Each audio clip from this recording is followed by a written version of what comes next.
8/1993 ઊંઝામાં વાલ્મીકી રામાયણ ઉપર સ્વામી સચ્ચિદાનંદજીનું પ્રવચન. Cassette number 5.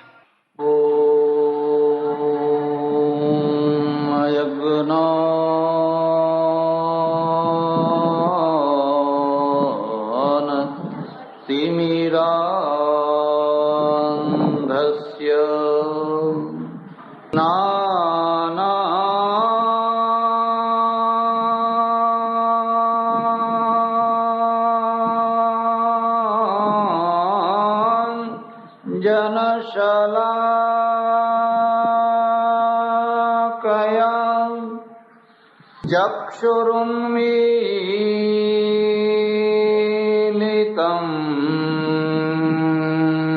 येन तस्मै श्रीगुरवे नमः. मूकं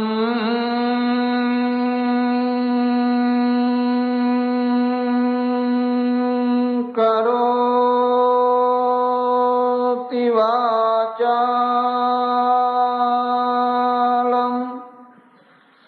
पंगुं लंघयते गिरिं यत्कृपातमहं वन्दे परमानन्दमाधवम्.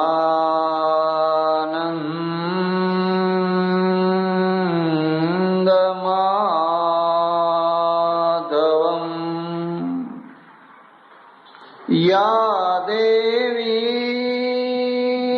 सर्वभूतेषु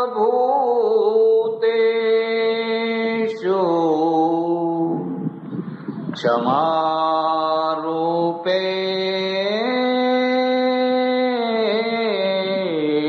संस्थिता. नमस्तस्यै नमस्तस्यै नमस्तस्यै नमो नमः. अम्बे मात उमिया मात सद्गुरुदेव नमः. पार्वती पते हर हर महादेव हर. માતાઓ, બહેનો અને ધર્માભિલાષી સજ્જનો, મહર્ષિ વાલ્મીકી વિરચિત રામાયણની કથાનો પ્રસંગ ચાલી રહ્યો છે. રામાયણ સંસારનો ગ્રંથ છે અને સંસારની અંદર વ્યક્તિ આવે, સમાજ આવે, રાષ્ટ્ર આવે, બધું જ આવે. જે આખ્યાનો આવે છે, જે ઘટનાઓ આવે છે, એ આખ્યાનો અને ઘટનાઓ કોઈ ભૂતકાળમાં ઘટી ગયેલી માત્ર ઘટના હતી એવું સમજતા નહીં. એવી ઘટનાઓ આજે પણ આપણા સમાજમાં, આપણા જીવનમાં ઓછા વત્તા અંશે ચારે તરફ ઘટતી હોય છે.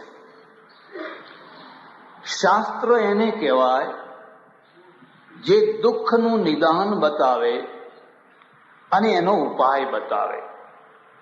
જ્યાં સુધી તમે રોગને જાણો નહીં, નિદાન સ્પષ્ટ ન થાય, ત્યાં સુધી ઔષધિ સ્પષ્ટ થાય નહીં. નિદાન અને ઔષધિ બરાબર હોય તો ગમે એવો મહારોગ હોય તો પણ એ રોગમાંથી છુટકારો પ્રાપ્ત કરી શકાય. ગૌતમના ઘરમાં જે ઘટના ઘટી એવી ઘટનાઓ આજે હજારો હજારો ગૌતમોના ઘરમાં ઘટતી હશે. આપણે ઈચ્છીએ કે ન ઈચ્છીએ, જે અહલ્યાની સાથે થયું એવું આજે પણ કેટલીય અહલ્યાઓ સાથે થતું હશે. પણ આ ઘટનામાંથી શું પ્રાપ્ત કરવાનું છે? આ ઘટનામાંથી જે પ્રાપ્ત કરવાનું છે એ સમજવા જેવું છે. વ્યક્તિ, સમાજ અને સંસ્કૃતિ, આ જે ત્રણ તત્વો છે એના ત્રણ રૂપ છે. કઠોર નિયંત્રણ વાળી સંસ્કૃતિ, કઠોર નિયંત્રણ વાળો સમાજ, કઠોર નિયંત્રણ વાળી વ્યક્તિ. ખૂબ કઠોર નિયંત્રણ હોય એવો એક સમાજ હોય, એવી એક સંસ્કૃતિ હોય. પછી એક બીજો સમાજ, બીજી સંસ્કૃતિ, જેમાં નિયંત્રણ હોય જ નહીં. સ્વચ્છંદી સંસ્કૃતિ, સ્વચ્છંદી સમાજ અને સ્વચ્છંદી વ્યક્તિ. એક બાજુ કઠોર નિયંત્રણ અને બીજી બાજુ બિલકુલ બધી છૂટ. એક ત્રીજો સમાજ હોય અને એનું નામ છે કઠોરતાની સાથે મૃદુતા. કઠોરતા ખરી, નિયંત્રણ ખરા, પણ એની સાથે કોમળતા, ક્ષમા, દયા, આ બધાથી કોમળતા આવે. આ ત્રણ સમાજ છે. જ્યારે પણ સમાજ બહુ કઠોર બનતો હોય છે તો એની સૌથી પહેલી જે અસર છે એ સ્ત્રીઓ ઉપર પડતી હોય છે. સંસ્કૃતિની કઠોરતા સ્ત્રીઓના ખભા ઉપર ઉપડાતી હોય છે. પુરુષોને ઘૂંઘટા તાણતા જોયા, બુરખો ઓઢતા જોયા? કેમ સ્ત્રીઓને જ ઘૂંઘટા તાણવા પડે? હજુ પણ તમે ગામડાઓમાં જાઓ તો આજે પણ કેટલીય બહેનો, હવે ધીરે ધીરે પાછું એવું આમ અડધું મોડે સુધી આવતું થયું, પણ હજુ પણ તમે જુઓ તો ઘૂંઘટા છે. કચ્છમાં એક બેનને મેં કહ્યું, અરે શા માટે હવે તું 70 વર્ષની થઈ, તારા ઘરમાં વહુઓ આવી, હવે ઘૂંઘટો છોડી દે. મને કે ના મહારાજ, કા કપાળમાં લક્ષ્મીજી છે. કેવું ગોઠવી કાઢ્યું છે. અને લક્ષ્મીજી જેને તેને બતાવાય. હવે આ કયા શાસ્ત્રમાંથી લઈ આવ્યા? આ તો કે આપણી જૂની સંસ્કૃતિ છે.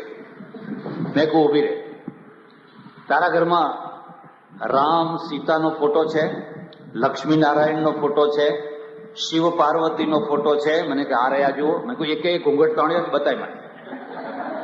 તમારા ઘરમાં હોય તો જોઈ જજો. કોઈ સીતાજીએ ઘૂંઘટો તાણ્યો છે? લક્ષ્મીજી? અરે એ તો એટલા અડોઅડ બેઠા છે. કેટલાક ફોટામાં તો એવા બેઠા હોય કે આજના જુવાનિયા ના બેસે. તો પ્રાચીન સંસ્કૃતિ છે, તો આ ફોટાઓમાં કેમ નથી ઘૂંઘટા? મને કે મહારાજ ખરું ખોળી કાઢ્યું હોય તમે તો. એમ કે અરે આ તો ભયમાંથી ઉત્પન્ન થયેલું છે, બીકમાંથી. સૌંદર્ય જ્યારે રક્ષિત નહોતું અને ભૂંડણા બધા ઘણા વધી ગયેલા અને બાવડા બધા દુર્બળ થયેલા, એટલે પુરુષોએ કહ્યું ભાઈ ઘૂંઘટો તાણો, તમારું સૌંદર્ય કોઈ જુએ નહીં, ઘરમાં રહો, બહાર ના નીકળો. આ તો બીકમાંથી ઊભું થયેલું. પણ જે હોય તે વાત તો એટલી જ સમજવાની કે સંસ્કૃતિનો ભાર સ્ત્રીઓને ઉપાડવાનો હોય છે. પુરુષો ઘૂંઘટા તાણે છે, બુરખા ઓઢે છે. વિધવા થયા પછી સ્ત્રીને માથું મુડાવવાનું. તમે લેવા પાટીદારોના ગામોમાં જઈને જુઓ, બ્રાહ્મણોના ગામોમાં જઈને જુઓ, માથા મુડાવે. હવે સારું છે, અત્યારે થોડું ઓછું થઈ ગયું. પુરુષો કેમ નથી મુડાવતા વિધુર થયા પછી? મુડાવે છે પુરુષોને, કશો વાંધો નહીં. અને સ્ત્રી છે એ 8 વર્ષની વિધવા થઈ હોય તો એને પછી કાયમ વિધવા જ રહેવાનું, કાયમ માટે. અને પુરુષ છે એ 65 વર્ષે વિધુર થયો હોય તો કે જરા જોતા રહેજો, એમ કે જરા તપાસ કરતા રહેજો. તો મારી ઈચ્છા નથી, પણ તમારા બધાનો આગ્રહ છે તે બધી. 65 વર્ષે પણ એને છૂટ છે, અને 8 વર્ષની વિધવા થઈ છે એને છૂટ કેમ? બોજ બધો કોના ઉપર છે? સમાજ સંસ્કૃતિની કઠોરતા સ્ત્રીઓને ભોગવવી પડતી હોય છે, પુરુષોને નહીં. અને એટલે જ્યારે પણ કોઈ સમાજ કઠોર થાય, સંસ્કૃતિ કઠોર થાય, તો એના પરિણામે સ્ત્રીઓ રોતી થાય. અને સ્ત્રીઓ ઉપર જ્યારે કઠોર નિયંત્રણ આવે એટલે એમાંથી દૂષણ પેદા થાય. સ્વચ્છંદતામાં જેટલું દૂષણ છે, કઠોરતામાં એટલું જ દૂષણ છે. સ્વચ્છંદતા સારી વસ્તુ નથી, પણ કઠોરતા પણ સારી વસ્તુ નથી. કઠોરતામાંથી પણ એટલું જ દૂષણ ઊભું થતું હોય છે. મારી વાત ઉપર વિશ્વાસ ન હોય તો જ્યાં બહુ કઠોર નિયંત્રણો હોય ત્યાં ઊંડે ઉતરીને તમે જોશો તો એ જ બધું ચાલતું હશે જે સ્વચ્છંદીના. પેલું ખુલ્લે ચાલતું હોય ને આ બધું છાનું છાનું ચાલતું હોય. પેલા ખુલ્લું કરીને શાંતિથી જીવી શકતા હોય ને આમને મરવું પડતું હોય છે. કુએ પડે તો કોણ પડે? પુરુષને કોઈને કુએ પડતા જોયો? સ્ત્રીને જ કુએ પડવું પડે. એટલે સમાજ, સંસ્કૃતિ અને વ્યક્તિ આ ત્રણના ત્રણ રૂપ છે. અત્યંત કઠોર નિયમવાળો, અત્યંત સ્વચ્છંદી, કોઈ નિયંત્રણ જ નહીં, અને કઠોરતાના સાથે મૃદુતા. અહલ્યાનું જે થયું, ગૌતમના ઘરમાં જે થયું. ગૌતમને એટલો નિર્વેદ થયો, એટલો આઘાત લાગ્યો કે આશ્રમ છોડી હિમાલય ચાલ્યા ગયા. અહલ્યા શિલા નથી થઈ. વાલ્મીકી રામાયણમાં અહલ્યા શિલા થઈ, અને શિલા થવાય જ નહીં. શિલાનો અર્થ જ છે એક સમયનું અત્યંત પ્રતિષ્ઠિત જીવન બીજા સમયે ધૂળ જેવું થઈ જાય, એનું નામ શિલા. એક સમયમાં સમાજમાં તમારું માન પાન સન્માન હોય, ચારે તરફ તમારો જય જયકાર થતો હોય, ને એક ક્ષણની અંદર તમે કોડી ના થઈ જાઓ, બસ એનું નામ પથ્થરો, એનું નામ શિલા. એટલે એક બીજી વાત યાદ રાખજો, બહુ માન મળે એનાથી થોડું દૂર રહેજો. કારણ કે માનનો ભાર ઉપાડવા માટે ગરદન મજબૂત જોઈએ. જો ગરદન મજબૂત નહીં હોય તો એ માનના ભારમાં જ માણસ દબાઈ મરશે. દૂર રહેવું. અહલ્યાનું કેટલું માન, ગૌતમનું કેટલું માન, કેટલો યશ, કેટલી કીર્તિ, અને આ ઓચિંતાની ન ધારેલી એક ઘટના ઘટી ગઈ. અને એ ઘટનાના કારણે ગૌતમ ઋષિ છે, એ ગૌતમ ઋષિએ કહી દીધું, જા હવે તું સ્મશાનમાં રહે, વાયુ ભક્ષણ કરીને રહે, અને હલકું જીવન જીવ. તારા તરફ લોકો થૂંકશે, કોઈ તને માન નહીં આપે. પોતે ચાલ્યા ગયા. વિશ્વામિત્ર છે, એ વિશ્વામિત્ર એ રસ્તે ચાલતા ચાલતા રામને કહે છે, રામ, આ આશ્રમમાં આવી ઘટના ઘટી. પણ ઋષિ છે ને એની એક ખાસિયત હું તમને બતાવું. ક્રોધ બધાને આવે. કોઈ એમ કે મને ક્રોધ નથી આવતો, કદી એનો વિશ્વાસ ના કરશો. કોઈ માણસ એમ કે મને કદી પણ કામનો આવેશ નથી આવતો, તે જુઠ્ઠું બોલે છે, એનો વિશ્વાસ ના કરશો. એ તો બિલકુલ જુઠ્ઠું બોલે છે. એ બધું હોવા છતાં પણ જેનું ક્ષણિક હોય અને પાછળથી જેને વાળી લેતા આવડે એનું નામ ઋષિ. અને પાછળથી જે ગાંઠો વાળીને બેસે અને પેઢી દર પેઢી એ ગાંઠો ચલાવે, આ બેમાં આટલો ફરક છે. ઋષિને ક્રોધ આવ્યો, એ દ્રશ્ય એવું હતું, એ પ્રસંગ એવો હતો કે ભલભલાને પણ ક્રોધ આવી જાય. ને ક્રોધમાં કહી દીધું, જા, તારું આવું થઈ જશે. પણ પછી છે ને એનું મન દ્રવિત થઈ ગયું, કરુણાથી ભરી ગયું. જયારે કરુણાથી ભરાઈ ગયું ત્યારે એણે કહ્યું, તું ચિંતા ના કર, કોઈ ટાઈમે અહીંથી રામ નીકળશે, અને રામ નીકળશે ત્યારે તારો ઉદ્ધાર થશે. કેટલાક માણસોને તમે જોજો, જ્યાંથી નીકળે ત્યાં ઉદ્ધાર કરતા ફરે, જ્યાં એમના પગલા પડે ત્યાં બધાનો ઉદ્ધાર થાય. ને કેટલાક માણસોને જોજો, જ્યાં પગલા પડે ત્યાં વિનાશ વિનાશ વિનાશ વિનાશ. એમના પગલા પડ્યા નહીં, ઉજ્જડ. કોઈ ટાઈમે અહીંથી રામ નીકળશે. અને એક બીજી વાત છે, જેનું ઊંચું જીવન નીચે પછડાયું હોય ને, અને પછડાવાથી જેને બોધ થયો હોય, એનું મન ભજનમાં બહુ લાગે, એનું મન ભગવાનમાં બહુ લાગે. પછડાટ પણ ભક્તિમાં એક પ્રેરક બળ છે. અરે રે મારાથી શું થઈ ગયું, અરે રે મારાથી શું થઈ ગયું, એમાંથી એને ભક્તિનો રંગ લાગે. એટલે આ અહલ્યા સ્મશાનમાં પડી પડી પડી પડી ઈશ્વરમય થઈ ગયેલી, પ્રભુમય થઈ ગયેલી.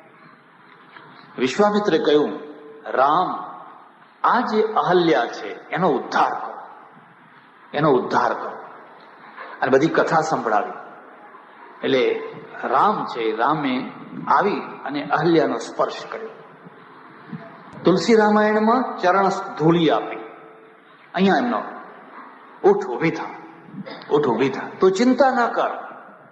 આવી નાની મોટી ઘટનાઓ ભલા માણસોના જીવનમાં આવતી હોય છે. બાઇબલમાં એક બહુ સરસ પ્રસંગ છે, મારે ત્યાં કેસેટ છે. ઇંગ્લેન્ડથી એક ભાઈ આવેલા, તે મોટી મોટી 4 કેસેટો લઈ આવ્યા.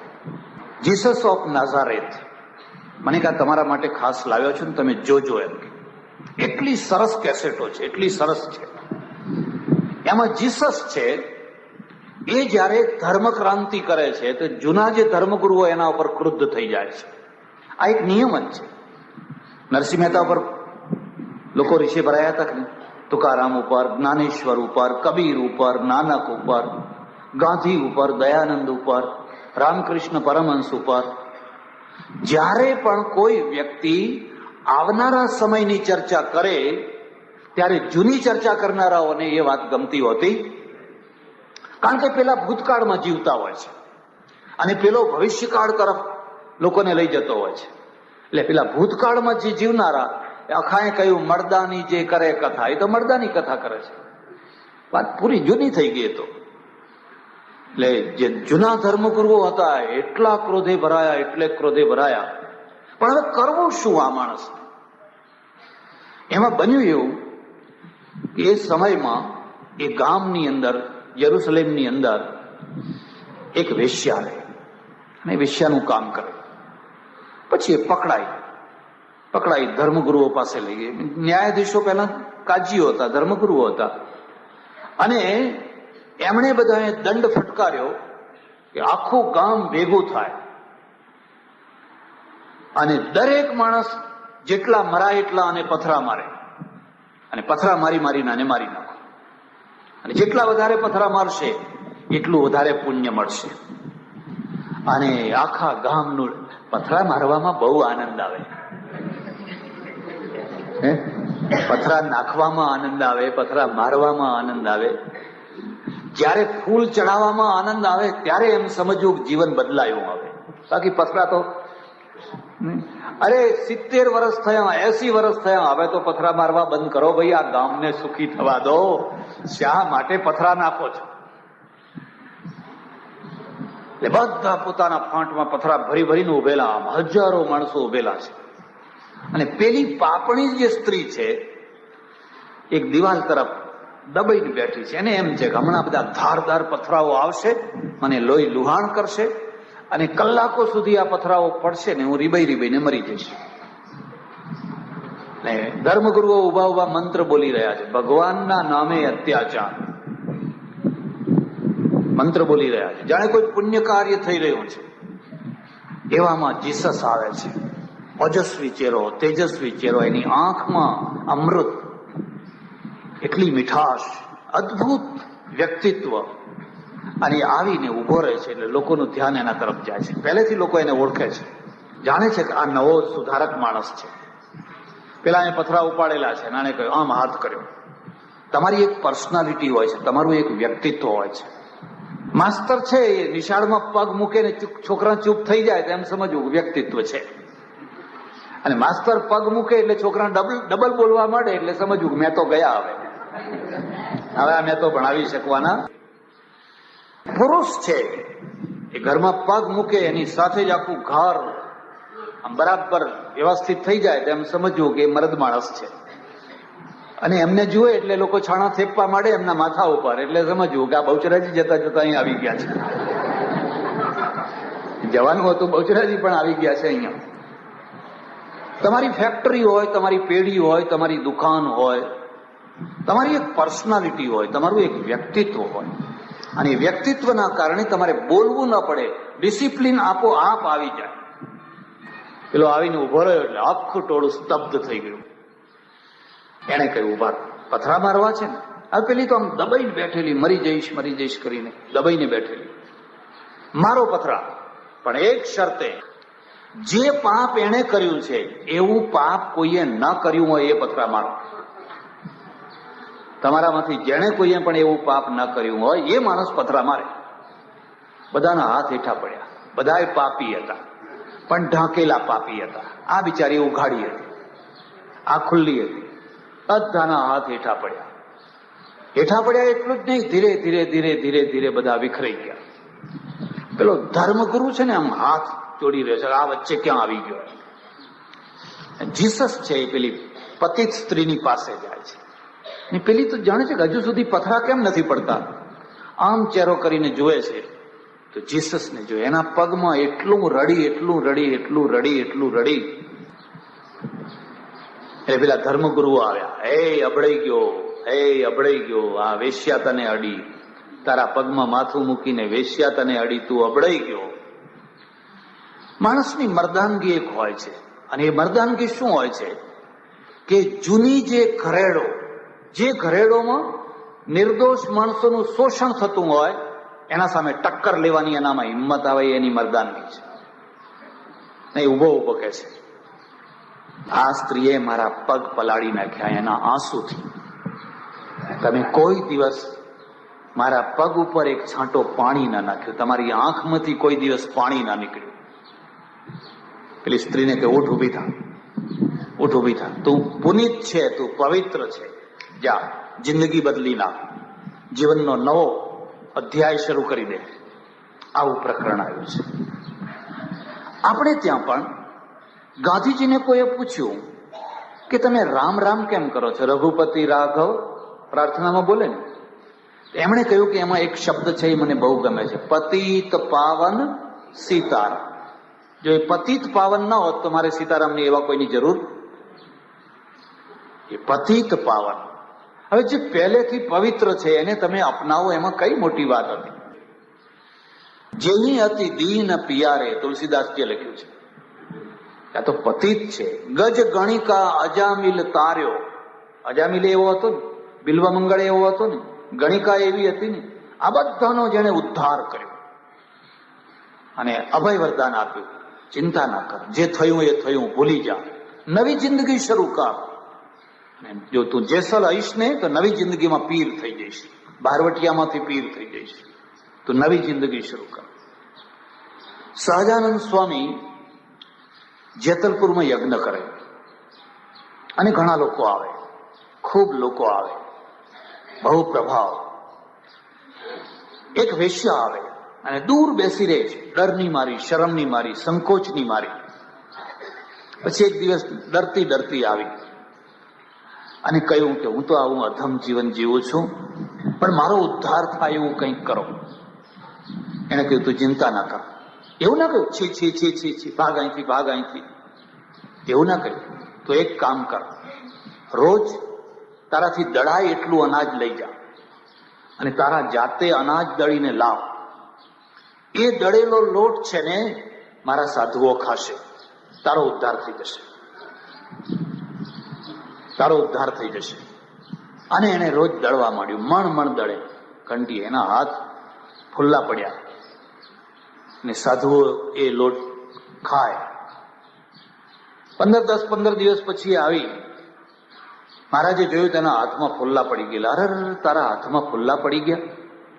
એને કે ભલે પડ્યા, આ ફુલ્લા તો રૂઝાઈ જશે, પણ મારા અંદરના ફુલ્લા રૂઝાઈ ગયા. એ મારા જન્મના ફુલ્લા પડ્યા હતા એ બધા રૂઝાઈ ગયા.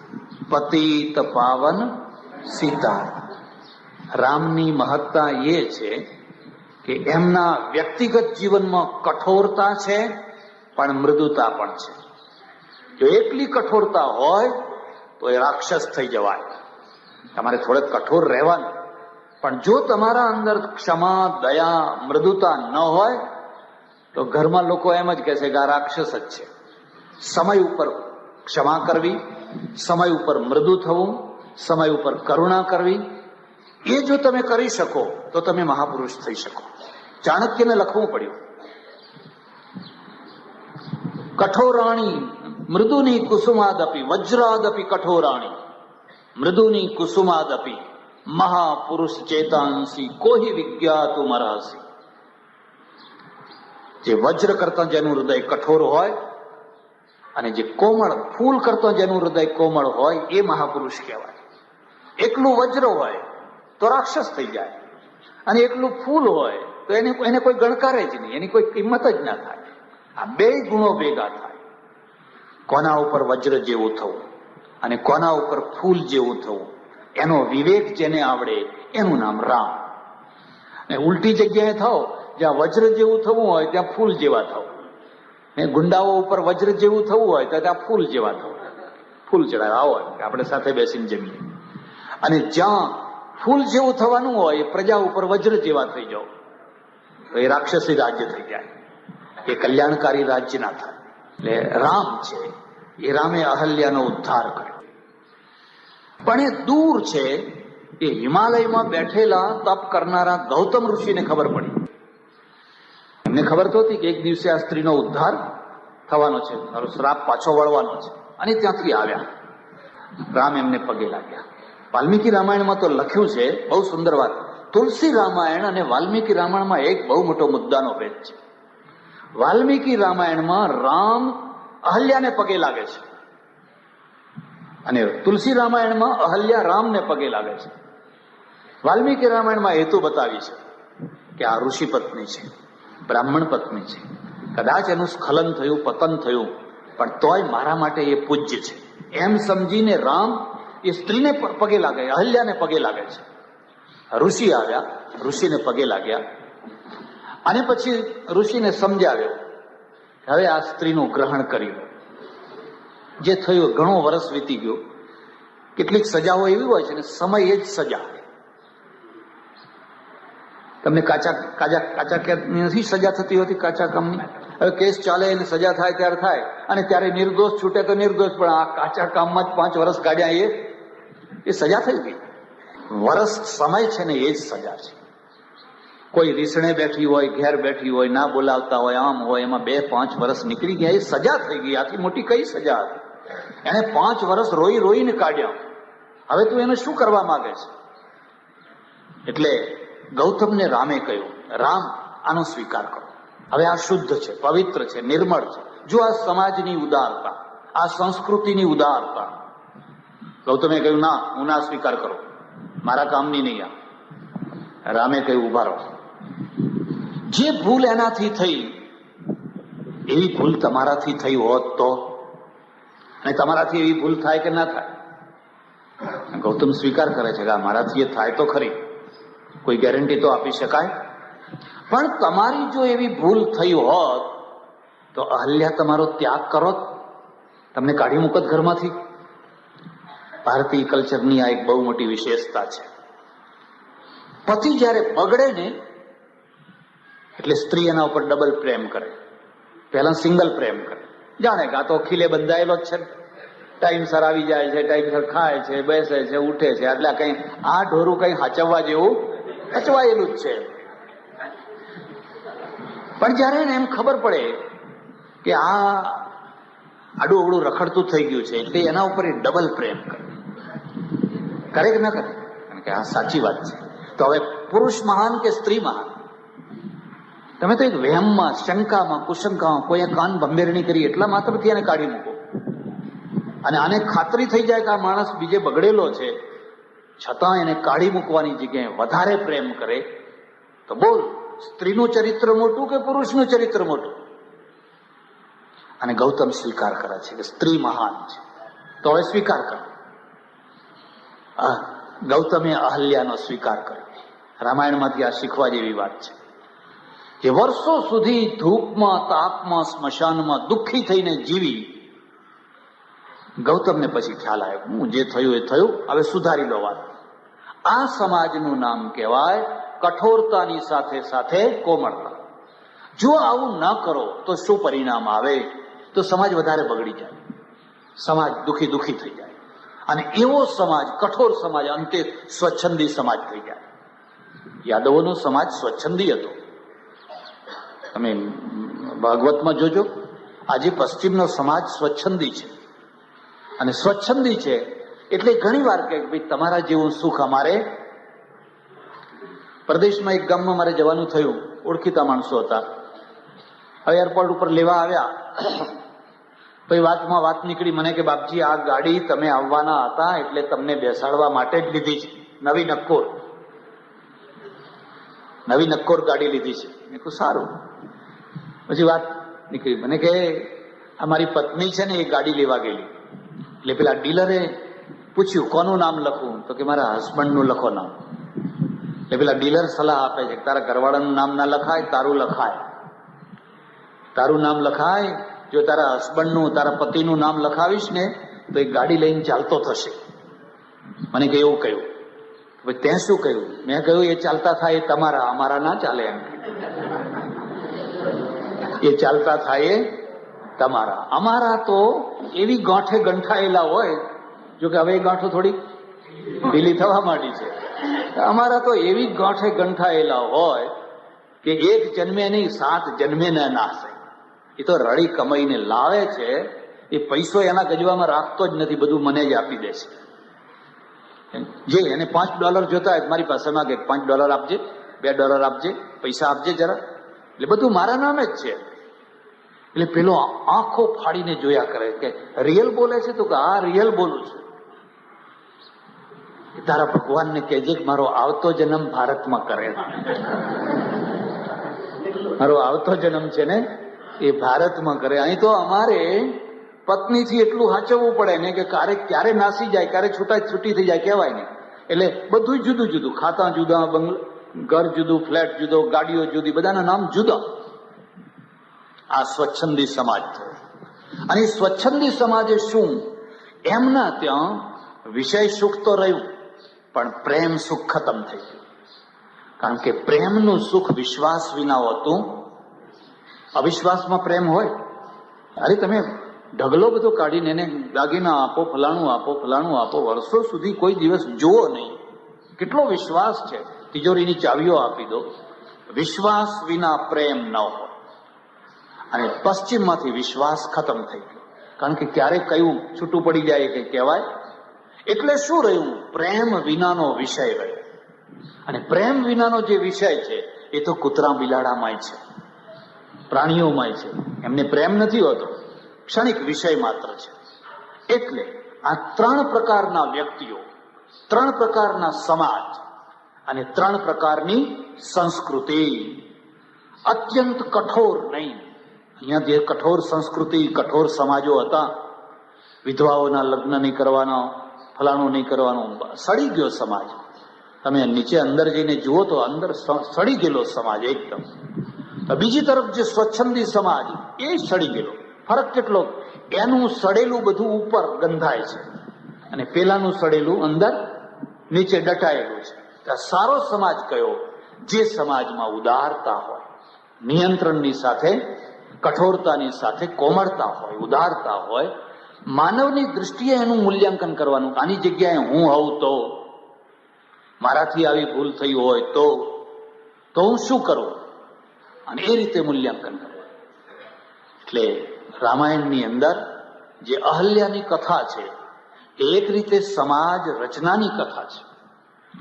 વિશ્વામિત્ર કહે છે રામ ચાલો હવે આપણે આગળ ચાલીએ, કારણ કે આપણે સમયસર જનકના દરબારમાં પહોંચવાનું, અને જનકના ત્યાં એક બહુ મોટું આયોજન કરવામાં આવ્યું છે. દેશ વિદેશના સેંકડો રાજાઓ ભેગા થયા છે.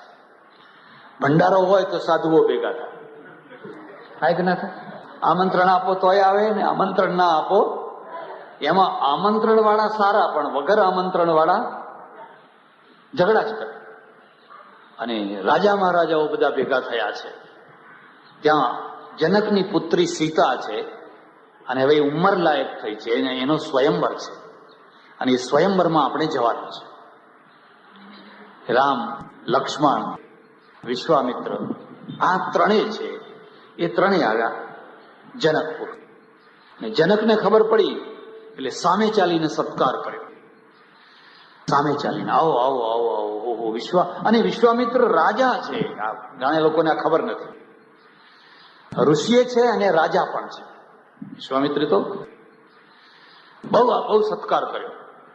હવે જનકનો જે મંત્રી છે ને એનું નામ છે શતાનંદ, અને દશરથનો જે મંત્રી છે એનું નામ છે સુમંત. બેયના મંત્રી. જનકના મંત્રીનું નામ છે શતાનંદ, અને શતાનંદની માનું નામ છે અહલ્યા. આ શતાનંદ છે એ ગૌતમ ઋષિનો પુત્ર છે, અને એની માનું નામ છે અહલ્યા. તમે વાલ્મીકી રામાયણ વાંચો. વિશ્વામિત્રને આ શતાનંદે પહેલો પ્રશ્ન પૂછ્યો, મારી માતાનો ઉદ્ધાર થયો? હવે કઠોર સંસ્કૃતિ હોય તો શું થાય? છોકરો માને મારી નાખે, છોકરો પોતે માને મારી નાખે. 2-3 વર્ષ પહેલા મારા આશ્રમમાં એક 18-19 વર્ષનો છોકરો આવેલો, ને બાકડા ઉપર બેઠો. બપોરે થોડો આરામ કરું, 1-1:30 વાગે હું આમ જોયું તો એક છોકરો બેઠેલો, અને ચહેરા ઉપરથી ખબર પડી ગઈ કોઈ દુખિયો છોકરો આવેલો. આવે જ 8 દિવસે 10 દિવસે કોઈ બહેન, કોઈ છોકરો, કોઈને કોઈ. ક્યાં જાય? જવાની જગ્યા બીજી કઈ, હવે જવું તો ક્યાં જવું? ઉતરેલા ચહેરે બેઠેલો. એટલે હું નીચે ઉતર્યો, નીચે ઉતરીને હું એની પાસે ગયો, અને મારો હંમેશા પહેલો પ્રશ્ન હોય છે, તું જમ્યો ભાઈ? તમે કોઈને આવો પ્રશ્ન પૂછો છો? પહેલો પ્રશ્ન ઘણા લોકો શું પૂછે? ક્યારે જવાના છો? એમાં સગા વેવાઈને પૂછે, પાછા બીજાને તો પૂછે, પણ સગા વેવાઈ આવ્યો હોય ને એમને પૂછે તમે ક્યારે જવાના છો? અરે પેલા પૂછતો ખરો કે કેમ આવે છે? તારે આ આંગણે કોઈ આવે તો હુંકારો. પેલા દુલાભાઈ આ કાગે લખ્યું છે ને, એટલે મેં એને પ્રશ્ન પૂછ્યો, મેં કહ્યું તું જમ્યો છે? મને કે ના. ચાલ જમી લે. મને કે ના, મારે જમવું નથી, મારી જમવાની ઈચ્છા નથી. બહુ સમજાયો, જેમ તેમ કરી અને એને જમાડ્યો. જમાડીને પછી બેસાડ્યો.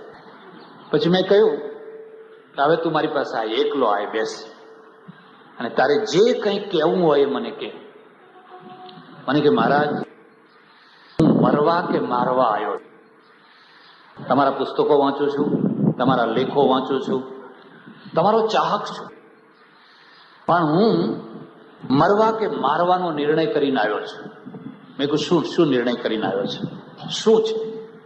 એને બધી વાત કરીએ તો બધી કરાય એવી નથી, પણ થોડોક સારું હું તમને કહી દઈશ. મારી માં છે ને 28 વર્ષની ઉંમરે વિધવા થઈ. કેટલી વર્ષે? 28. મારે દુકાન છે, પેઢી છે. મારો બાપ પેઢીદાર, દુકાનદાર, સારી પેઢી. માં વિધવા થઈ. હું 3 વર્ષનો. અમારા સમાજમાં પુનર્લગ્ન થાય, અને તે છતાં મારી માં છે ને એને પુનર્લગ્ન ન કર્યું. પુનર્લગ્ન ન કર્યું એટલા માટે કે આ છોકરાનું ભવિષ્ય ના બગડે એટલા માટે. એટલે મને સાચવવા માટે 18 વર્ષનું ભર યુવાન, અને યૌવનની સાથે મને, અને અમારે મુનિમ બહુ સારો હતો. હું તમને એક બીજી વાત કહું છું, પૈસાને ખાનદાનીને કઈ લેવા દેવા નથી. કેટલીક વાર શેઠ કોડીનો હોય ને મુનિમ કરોડનો હોય કે ના હોય? શેઠ કોડીનો હોય અને મુનિમ કરોડનો હોય. અને કેટલાક મુનિમ એવા હોય કે શેઠ મરી જાય તો એની પેઢીને આંચ ના આવવા દે, એનો છોકરો મોટો થાય ત્યાં સુધી પેઢી ચલાવે, અને જે જાહો જલાલી પેઢી વાળી પેઢી સવાઈ કરીને છોકરાને આપે. એવા દાખલાઓ છે કે નહીં? માણસ મળવો મુશ્કેલ છે, અને માણસને ઓળખવો મુશ્કેલ છે. બાકી એ ધારે તો પેઢીને સફાચટ કરી નાખે, ભાઈઓ કરી નાખે.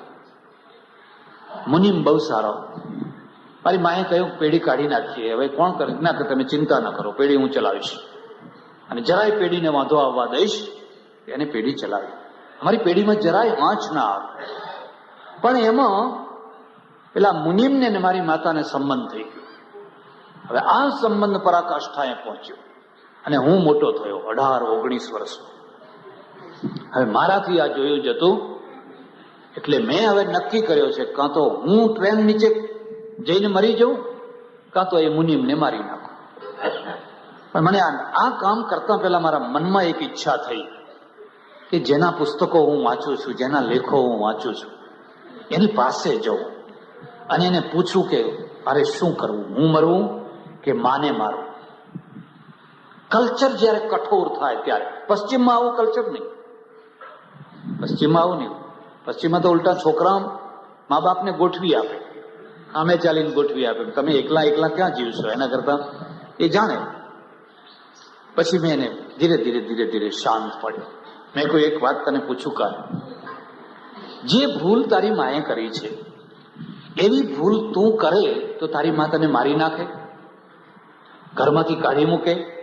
મને કે ના, મા તો ઉલટું વહાલ કરે, મારો છોકરો પાછો વળે, પાછો વળે, પાછો વળે, પાછો વળે, ઉલટું મારું રક્ષણ કરે. મેં કહું, આ તારા રક્ષણ માટે એને પુનર્લગ્ન ના કર્યા, ખરી વાત? ત્યાં આખી યુવાની હોમી દીધી એને. અને હવે કોઈ સંપર્કના કારણે એનાથી નાની મોટી ભૂલ થઈ ગઈ. હવે તું એને મારવા કે મરવા તૈયાર થયો છે? ધીરે ધીરે ધીરે એનું મગજ બદલાયું. તો મને કે શું કરું? મેં કહું, હવે એક કામ કર, પેલા મુનિમને કહી દે કે ભાઈ હવે હું મોટો થયો છું, મારી પેઢી હું સંભાળી લઈશ, અને એને અલગ કરી નાખ, એને જુદો કરી નાખ, ને તારી મા પાસે બેસીને ચોખવટ કરી નાખ. તો એ કામમાં તું ફતેહ થઈ જઈશ. માએ બચી જશે, તું એ બચી જશે. જો માને મારીશ તો મા મરશે ને તું ફાંસીએ ચડીને મરીશ, એટલે ઘર બધું મેદાન મેદાન થઈ જશે. યાદ રાખજો, સમાજમાં અત્યંત કઠોરતા અને અત્યંત સ્વચ્છંદતા બંને બરાબર નથી.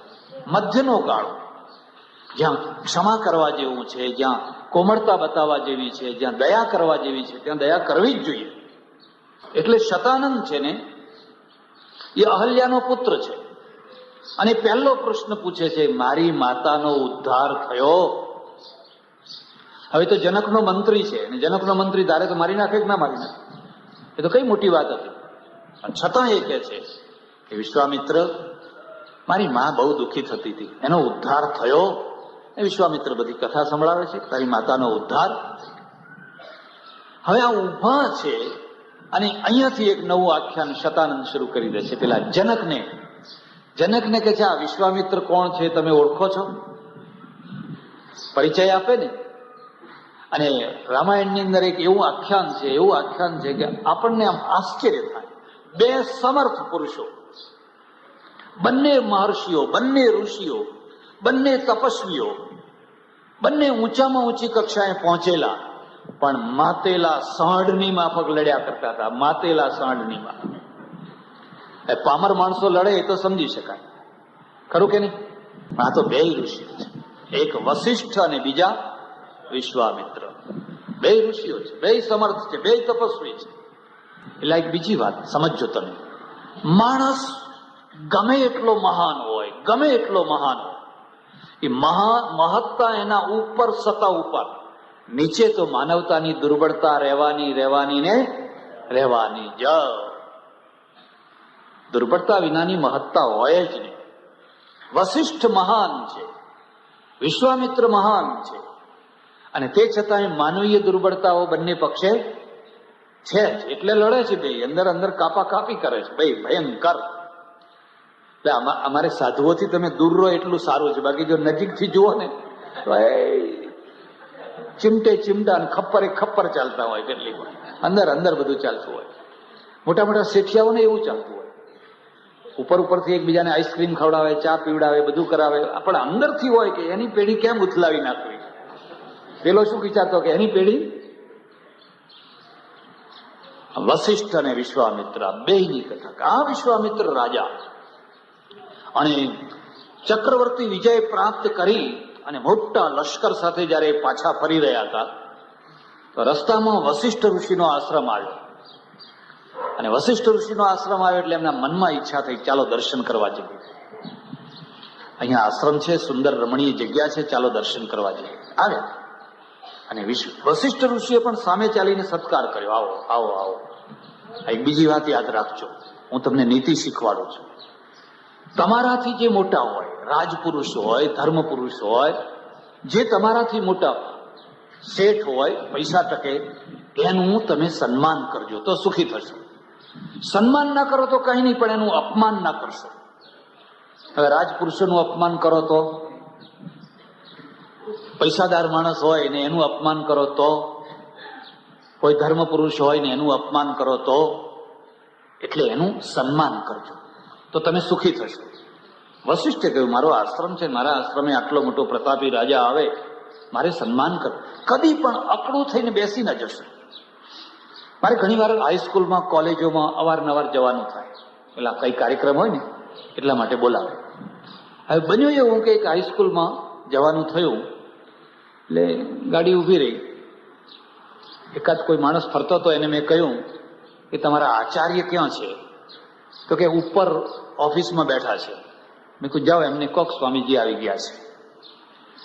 એટલે પેલા ઉપર જઈને કહ્યું કે આપણે જેમને બોલાવ્યા હતા એ મહેમાન આપણા સ્વામીજી આવી ગયા છે, તો એને ઉપર મોકલ. એમને ઉપર ખોટું ના લગાડશો, પણ હું તમને મારો ખાસ અનુભવ કહું છું કે શિક્ષકો વ્યવહાર કુશળ નથી હોતા.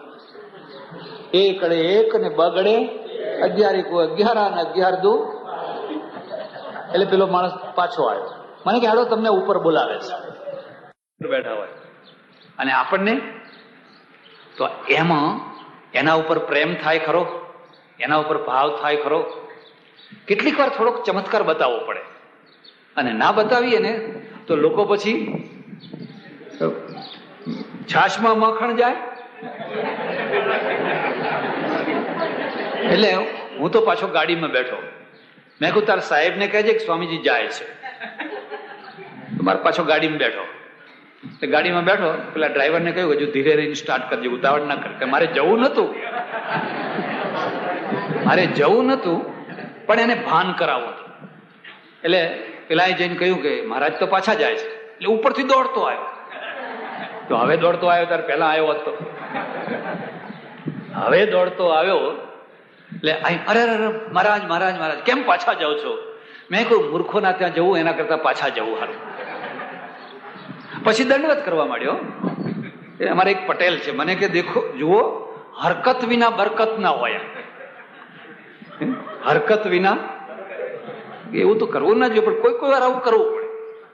વશિષ્ઠ ઋષિ સ્વયં ચાલીને સામે, વિશ્વામિત્ર આવો, તમે મારા આંગણે ક્યાંથી આવો? અને કેટલું લાવ લશ્કર મોટું. હવે ઋષિના આશ્રમમાં તો શું હોય, કઈ રાજાના ઘર જેવું તો કઈ ઐશ્વર્ય હોય? પછી શક્તિ પ્રમાણે બધાને બેસાડ્યા.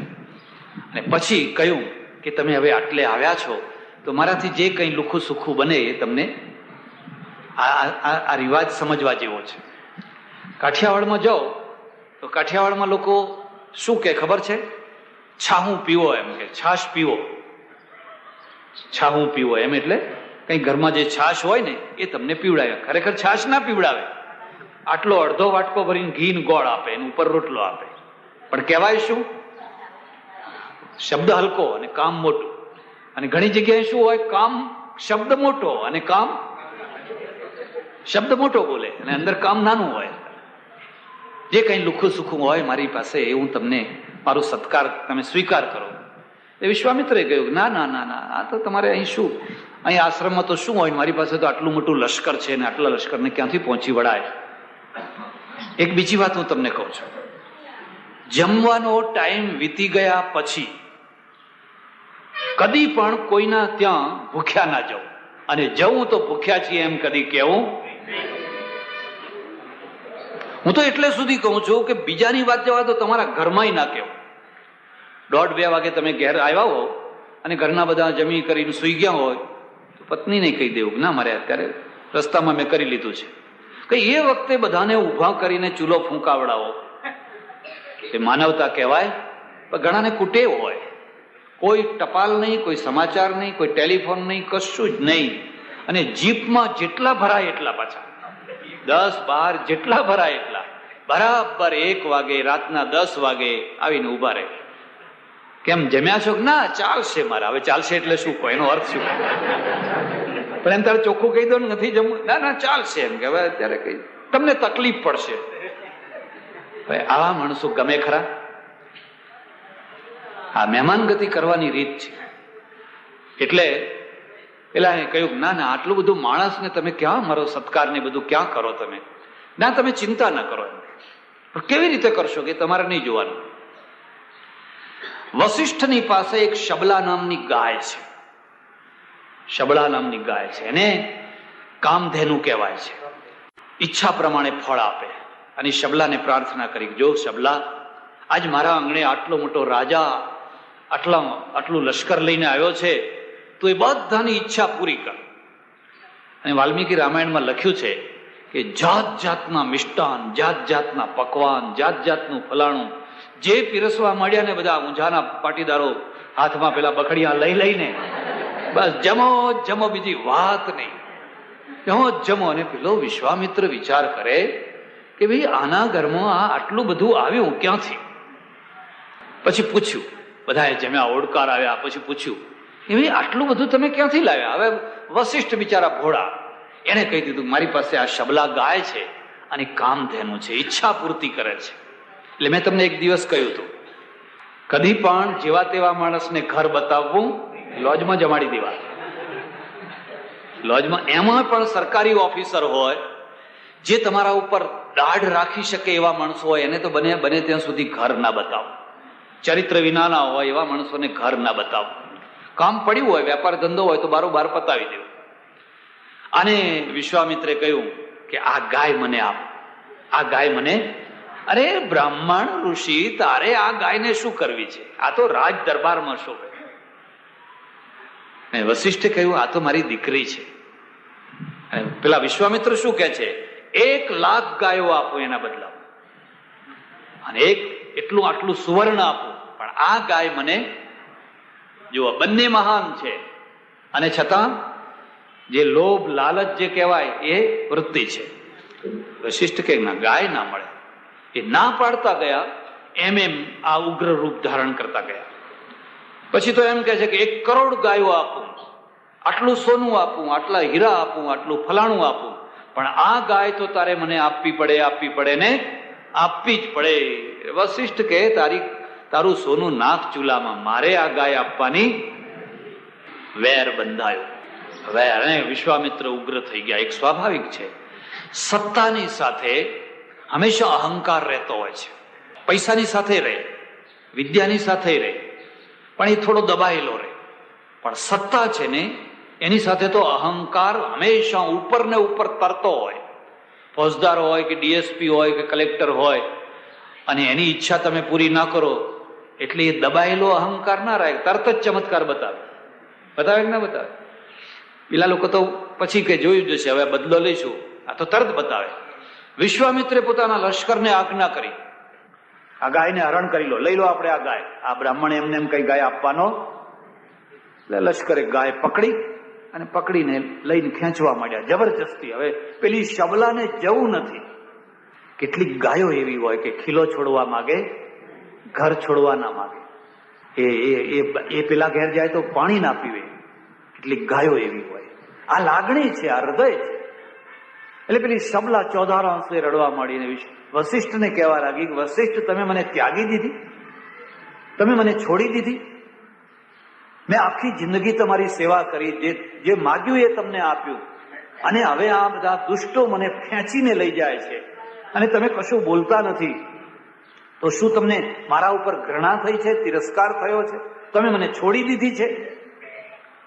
વશિષ્ઠ કહે છે ના સબલા, મેં તને છોડી નથી, તારા ઉપર ઘૃણા નથી થઈ, પણ આ રાજાના જેટલું બળ મારી પાસે નથી, આ રાજા જેટલી શક્તિ મારી પાસે નથી, એટલે હું તને બચાવી નથી શકતો.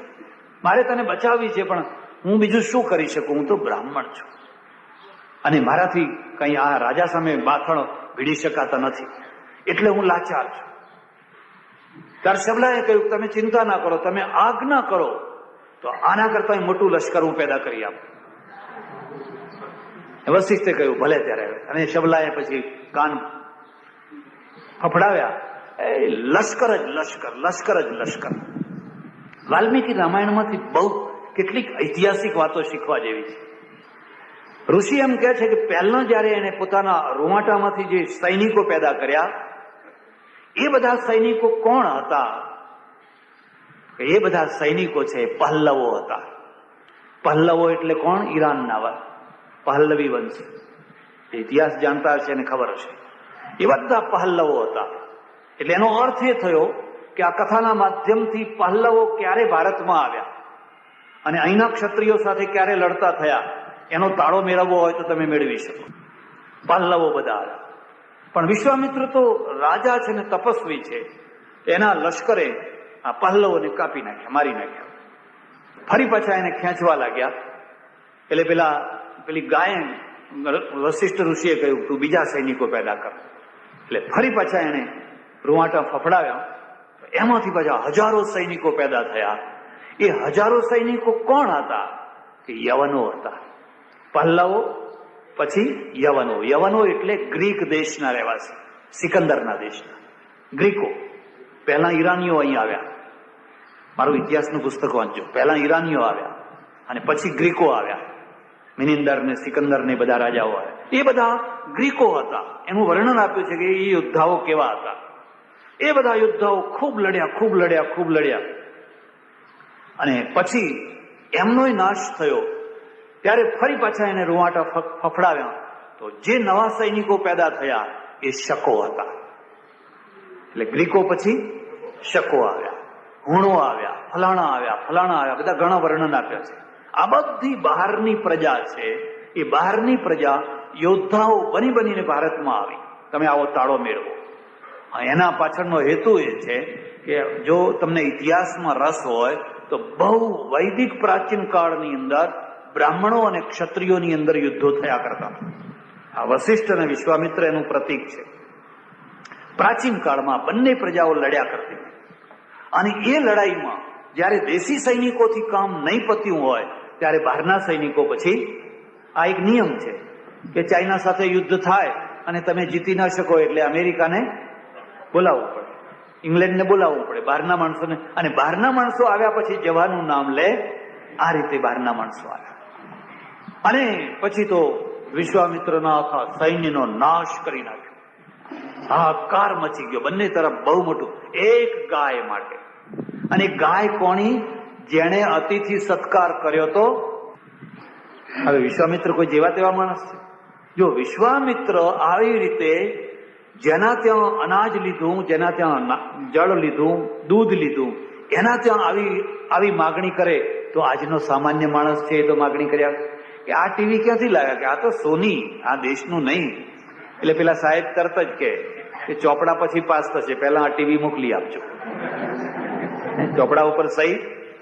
હવે શું કરવું? ચોપડા ઉપર સહી કરાવી હોય તો ટીવી પર શું કામ ઘર બતાવો છો? એમને લોજ બતાવો ને, સારામાં સારી ઘર બતાવો ને, નજર પડે એટલે એ માગ્યા વિના રે. માણસની આ દુર્બળતા છે ને તમારે લાચાર થઈને આપવું પડે. એટલું જ નહીં, કેટલીક વાર તો એવી મુસીબત મૂકી દે. યુગાન્ડા છે ને, યુગાન્ડા, એમાં ઈદી અમીનનું રાજ થયું. જાણો છો?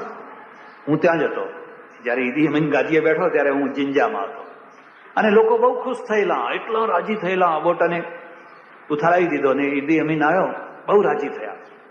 એમાં આપણા ભાઈઓ થોડા ઘેલા માણસો, એટલે એક બહુ મોટા શેઠ, નામ નહીં આપો, એમણે સપ્તાહ બેસાડી, ભાગવત સપ્તાહ. અહીં ભારતથી એક મોટા શાસ્ત્રીને બોલાવ્યા, સપ્તાહ બેસાડી. અને એ સપ્તાહમાં પેલા ઈદી અમીનને બોલાવ્યો. તો આ બધા ધાર્મિક ક્ષેત્રોમાં રાજકારણ તો જુએ પાછા. ભાઈ શું એ ભ્રષ્ટાચારીઓને શું કામ બોલાવો છો?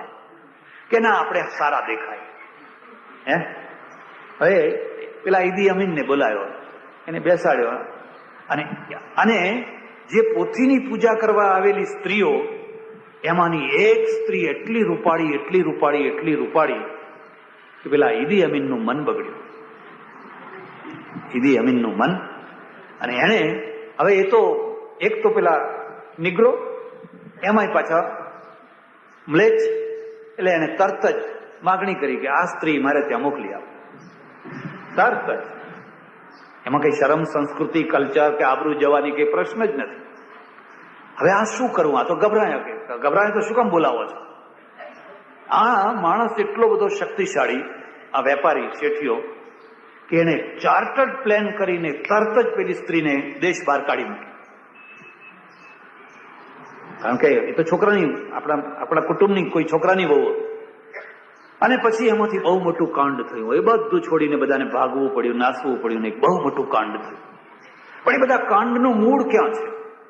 ભાગવત સપ્તાહ છે, એમાં કોઈ મહાત્માને બોલાવો, કોઈ સંતને બોલાવો. આ બધા રાજકારણ વાળાને બોલાવવાની જરૂર શું છે? અને બોલાવો તો હવે ભોગવો.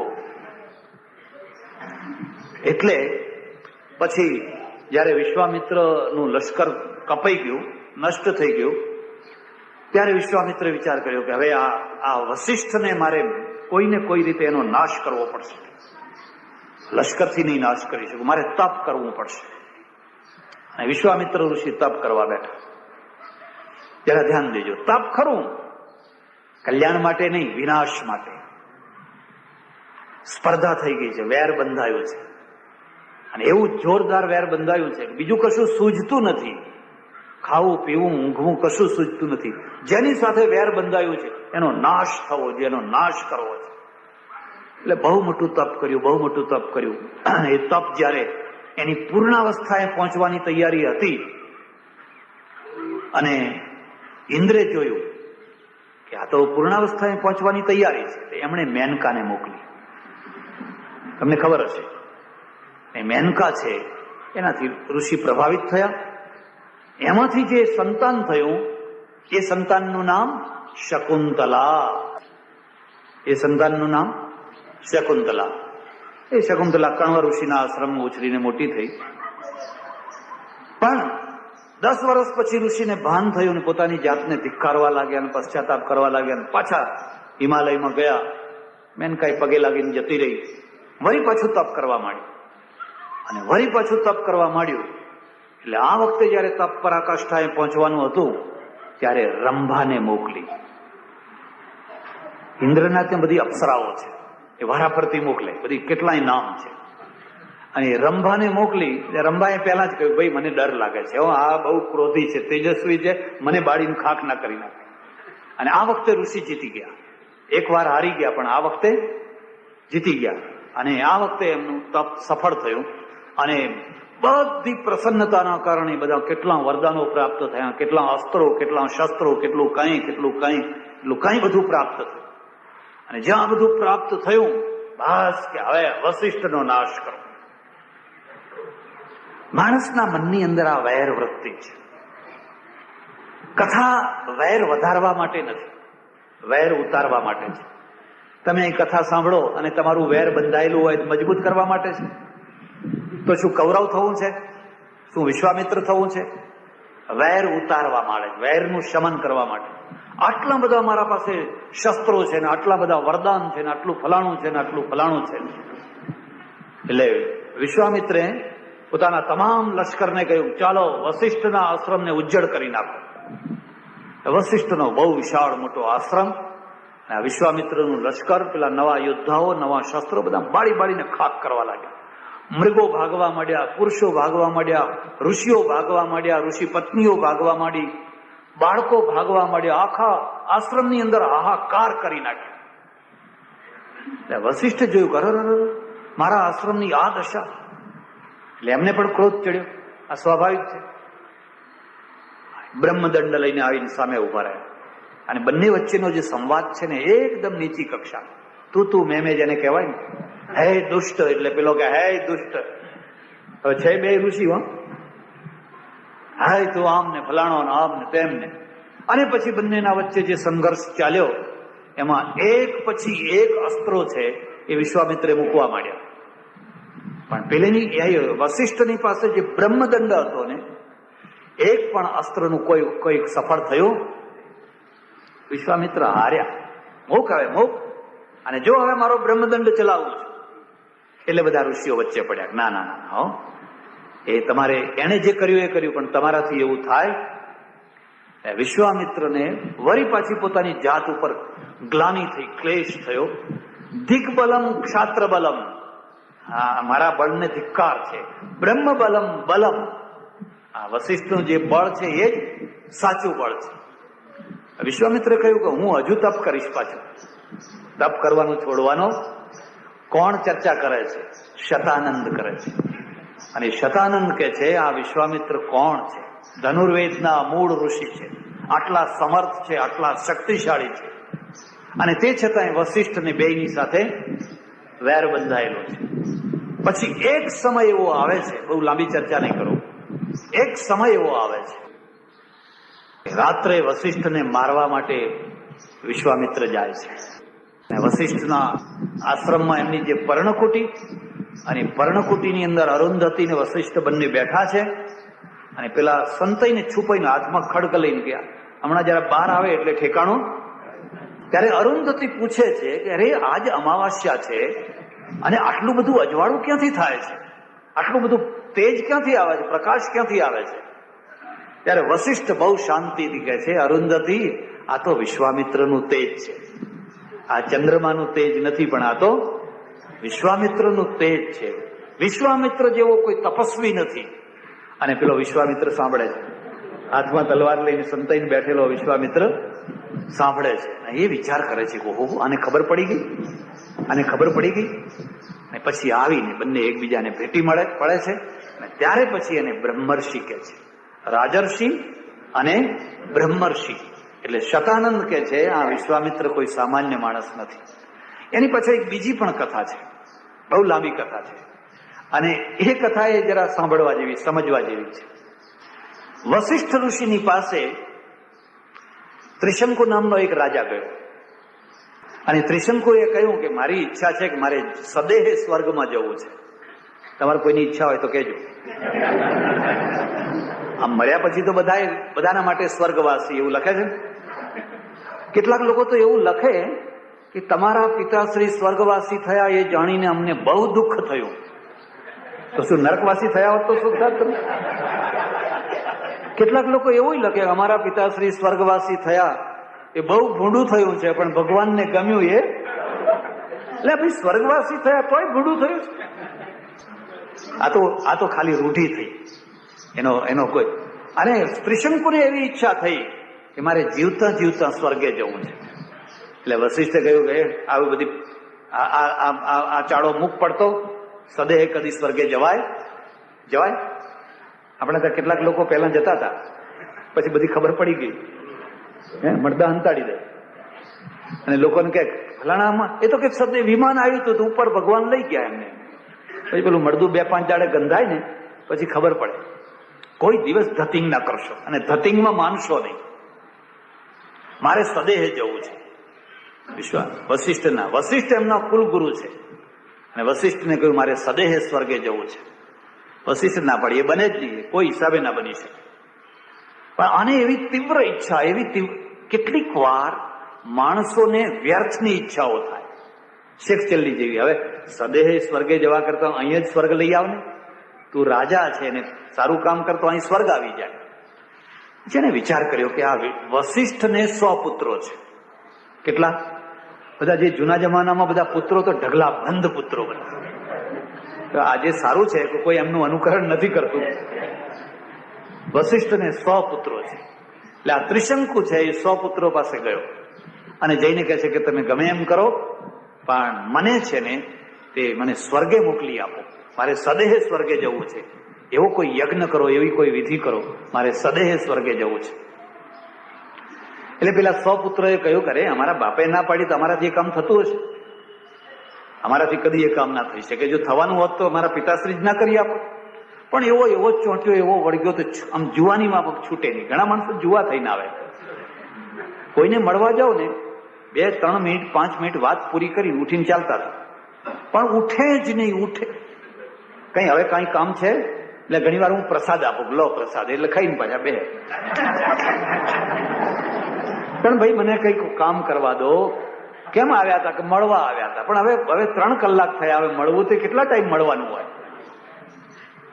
કોઈ દિવસ જુવા ના થશો. કોઈના ત્યાં જાઓ, માપસરનું બેસો, માપસરની વાત કરો તો તમારું માન રહેશે. એટલે આ પેલો ત્રિશંકુ છે ને ઉઠવાનું નામ ના લે. પેલા 100 માણસો છે ને 100 છોકરાઓ હોય, પછી કોપાયમાન થયા. અને કોપાયમાન થયા એટલે કહી દીધું જા તું ચાંડાલ થઈ જા. બહુ સુંદર ઇતિહાસ સમજવા જેવો છે. જેમ પેલા પહલ્લવો, ગ્રીકો, શકો, હુણો એની આડકતરી વાત આવી, એવી રીતે આમણે કહ્યું જા તું ચાંડાલ થઈ જા, તારું શરીર કાળું થઈ જા, અને તું હલકી રીતે જીવનારો થઈ જા. અને આ ત્રિશંકુ છે એ બિચારો એનું શરીર બદલાઈ ગયું, ચાંડાલ થઈ ગયું. જયારે નગરમાં આવ્યો તો કોઈ એને પેસવા જ ના દીધો.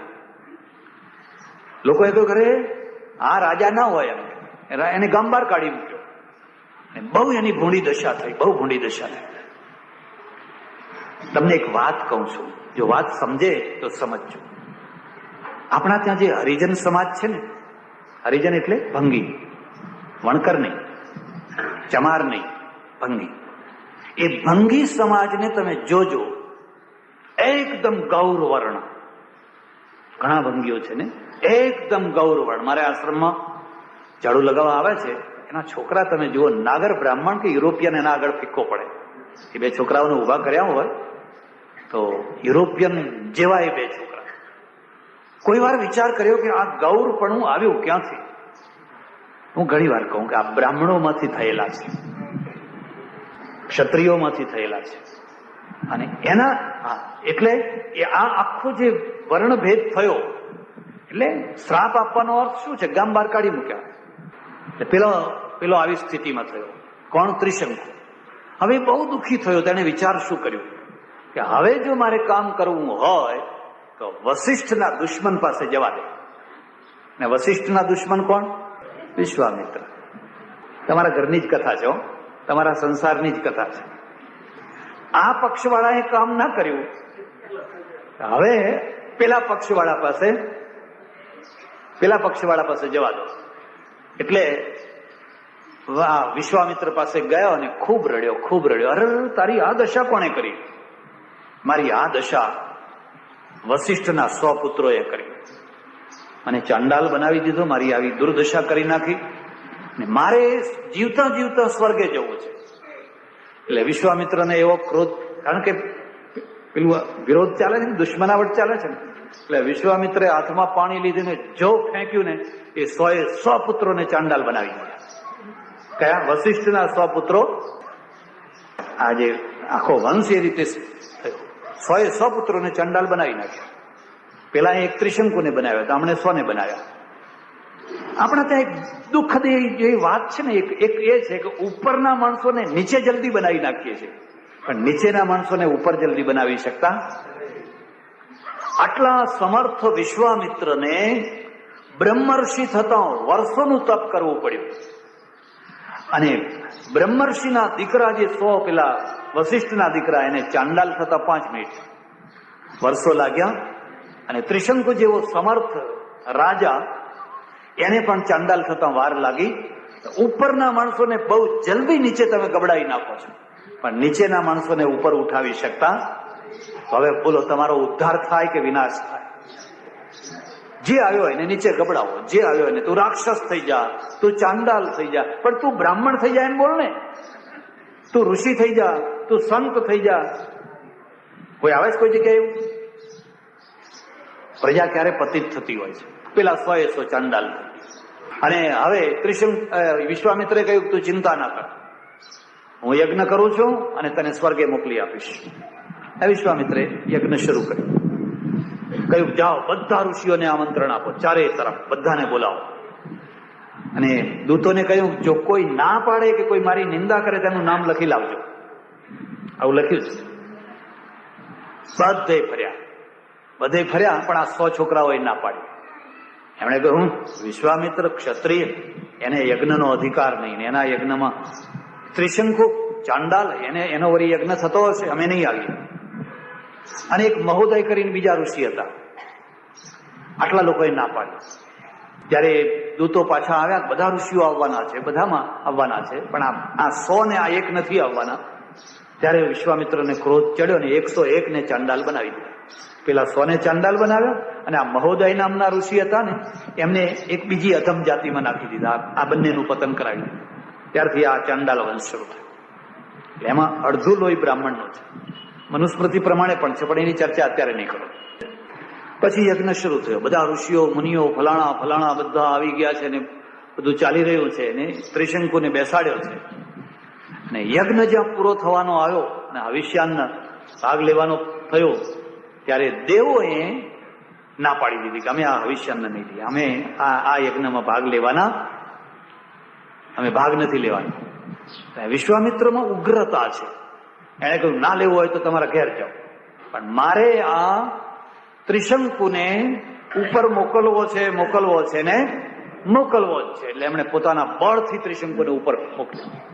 પેલું રોકેટ આવે ને, રશિયા આપે કે ના આપે, આપણે આપણું બનાવશું.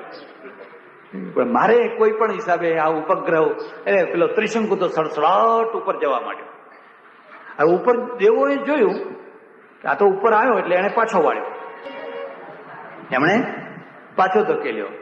અને હવે આ નીચેથી ધકેલે છે ને પેલા ઉપરથી ધકેલે છે, એટલે પેલો રહી ગયો વચ્ચે, ઊંધા માથે રહી ગયો.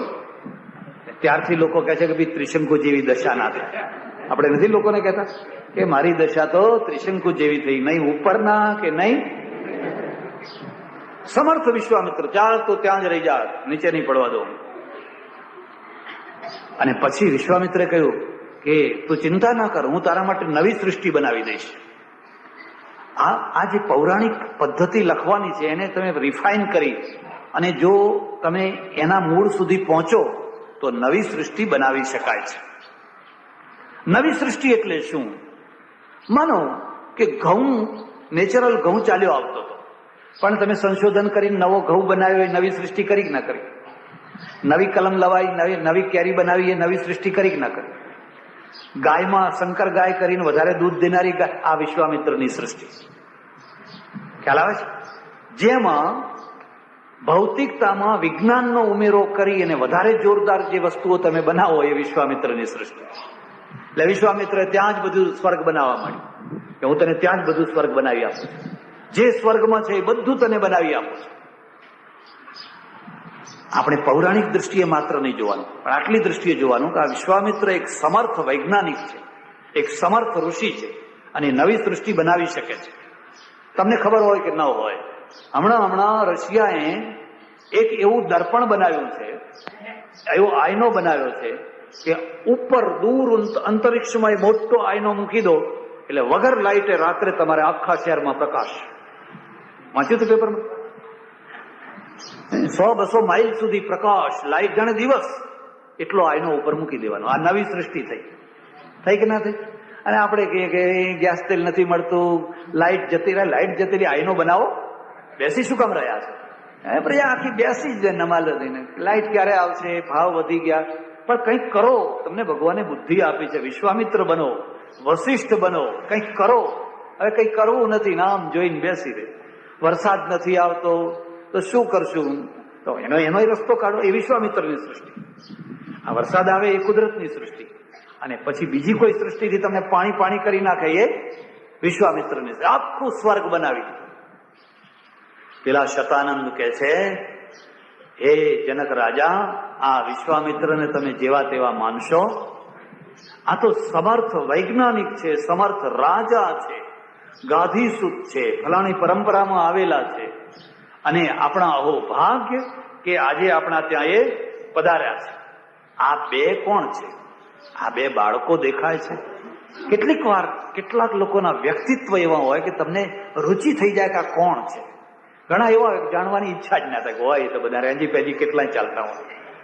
કેટલાક એવા હોય પૂછવાનું મન થાય, ભાઈ આખી નાચ જમવા આવી છે, આટલી બધી કથામાં માણસો આવે છે, પણ આ માણસ કોણ છે?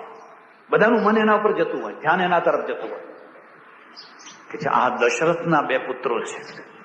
દશરથ છે અયોધ્યાના રાજા, અને પછી દશરથનો આખો વંશ સંભળાવે છે. દશરથ ક્યાંથી થયા? આ રામાયણ છે એના પાછળનો મૂળ હેતુ તો એ જ છે કે થોડીક કંઈક ઇતિહાસની કથા, થોડીક પુરાણની કથા અને એના દ્વારા સંસારની કથા. એમના બે રાજકુમારો છે. એ આ ઋષિ સાથે ક્યાંથી આવી ગયા? એ રાક્ષસોનો નાશ કરવા માટે. આ અરણ્યની અંદર રાક્ષસો વધી ગયેલા, અને રાક્ષસોના ઉત્પાતના કારણે સજ્જનો છે સારી રીતે જીવી નતા શકતા. એટલે આ દશરથ રાજા પાસેથી માગીને લાવ્યા, અને આ સમર્થ રામ અને લક્ષ્મણ છે. જનકનું મન એમાં ચોંટી ગયું. મનમાં એક સંકલ્પ થાય છે કે લાગે છે મારી સીતાને અનુકૂળ. પ્રત્યેક બાપ, પ્રત્યેક માં, જે કન્યાની માં હોય, જે કન્યાનો બાપ હોય, અને જેની દીકરી ઉંમર લાયક થઈ હોય, એ જયારે આડાઅવડા આમ તેમ સગાવાલામાં જાય અને કોઈ મૂર્તિઓ જુએ એટલે તરત એના મનની અંદર આવે કે ના આવે? આવા વિચારો આવે. છોકરો સારો દેખાય છે, કન્યા સારી દેખાય છે, જો મેળ પડતો હોય તો વાત આગળ. આ સ્વભાવ છે.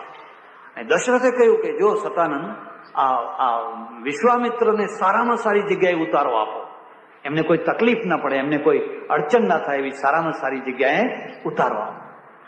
તુલસી રામાયણ અને વાલ્મીકી રામાયણનો જે ફરક છે હું તમને કહું છું. તુલસી રામાયણ 2000 વર્ષ પછી લખાયું. બેના વચ્ચે કેટલું અંતર છે? 2000 વર્ષ. અને 2000 વર્ષમાં પુરાણો આવ્યા, સંપ્રદાયો આવ્યા, એટલે આખી દ્રષ્ટિ બદલાઈ ગઈ. તુલસીદાસજીએ વિશ્વામિત્રનો ઉતારો છે એ બગીચામાં આપ્યો છે. અને બગીચાની અંદર જયારે વિશ્વામિત્ર સંધ્યા કરવા બેસે છે, સંધ્યાવંદન કરવા માટે, ત્યારે ફૂલ લેવા માટે રામ ને લક્ષ્મણ જાય છે પુષ્પવાટિકા.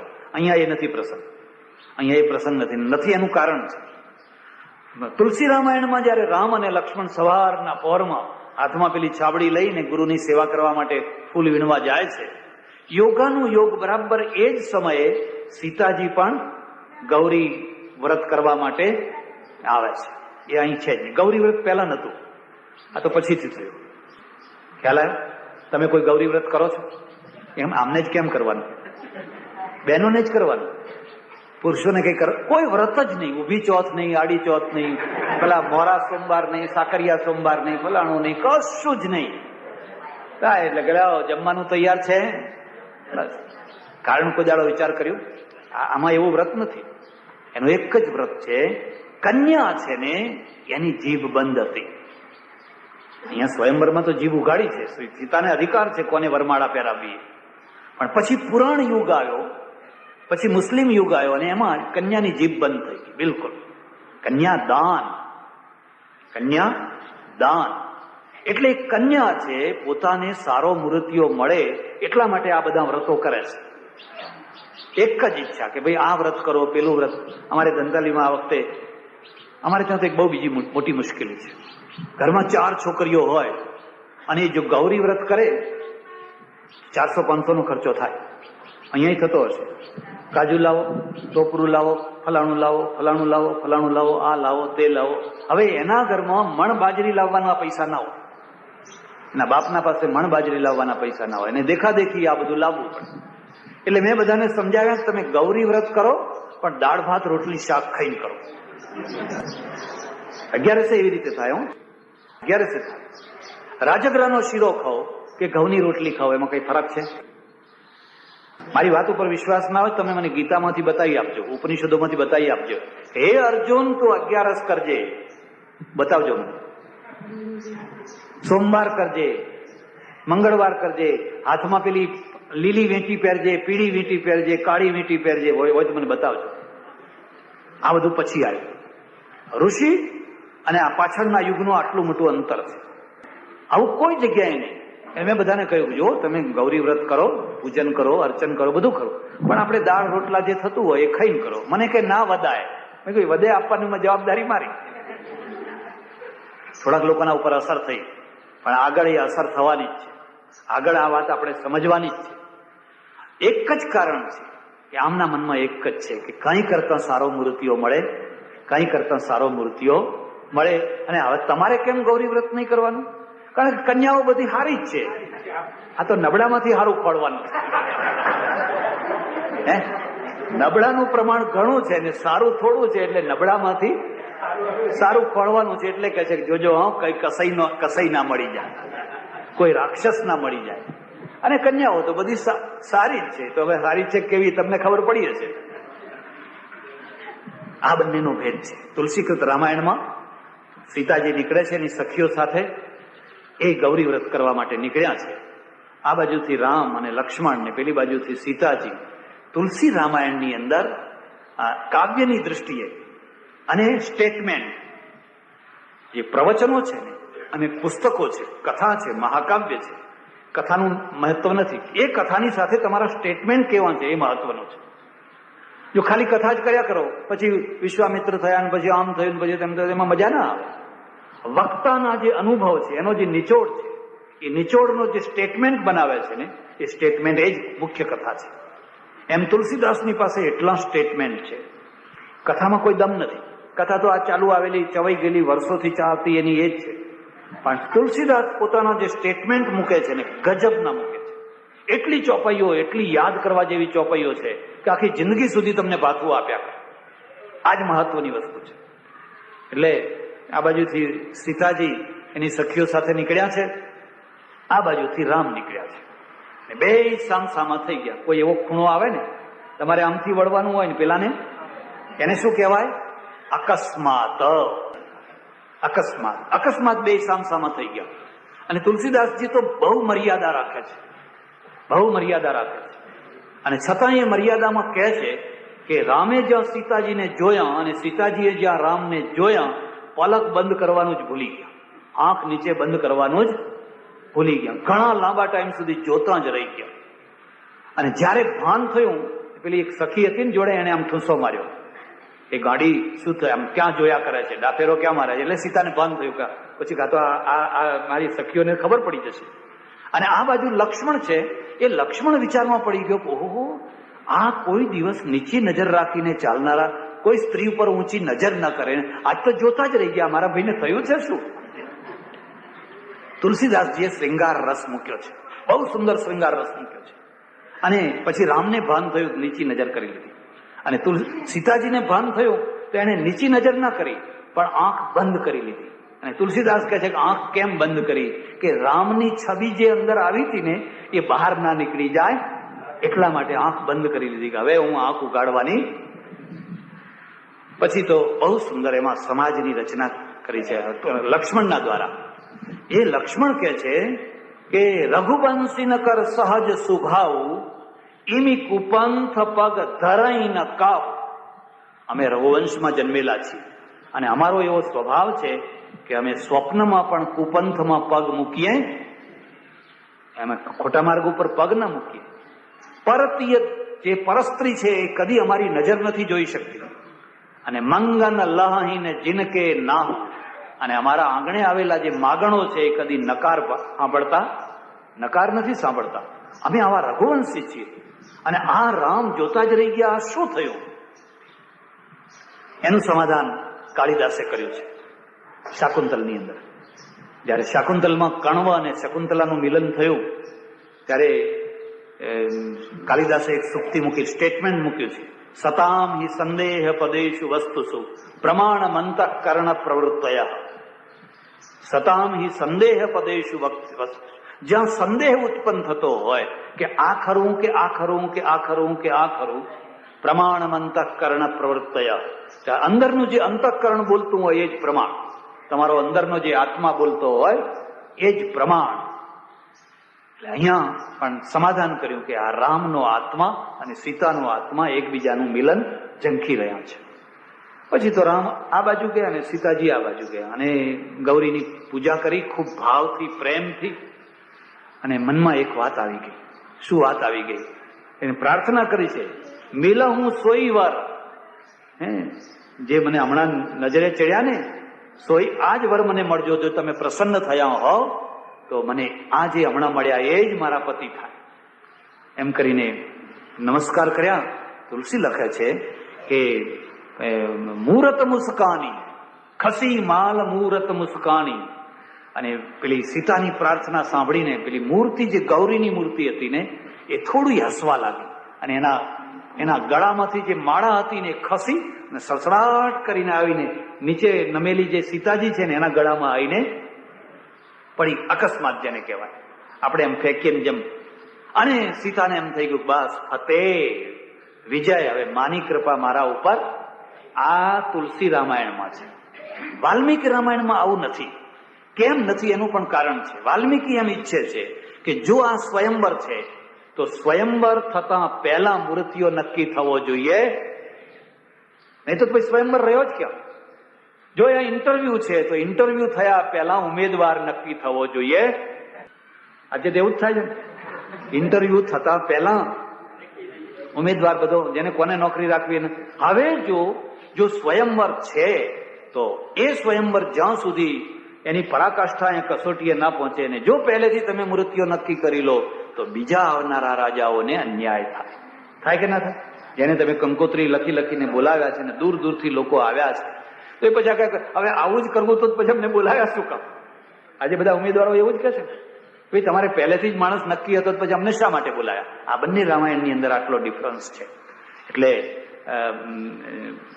જનક શતાનંદ એ કહે છે કે ભાઈ આપણે હવે જલ્દી જલ્દી તૈયારી કરો અને જે શિવ ધનુષ છે એ શિવ ધનુષને લાવી અને સભામાં મૂકો. એ શિવ ધનુષ એટલું ભારે છે કે એને ખેંચવા માટે 5000 માણસો પેલું ગાડું ખેંચે છે. 8 પૈડા વાળું ગાડું છે કે આ 5000 માણસો ખેંચીને લાવીને મૂકે છે. અને કહ્યું કે હવે જાહેરાત કરી દો કે જે આ શિવ ધનુષ તોડે એને મારી દીકરી માળા કાલ તોડશે, આજે તોડવું. અંબે માત કી ઉમિયા સદગુરુ નમઃ પાર્વતી પતે હર હર મહાદેવ હર. જય અંબે માં જય અંબે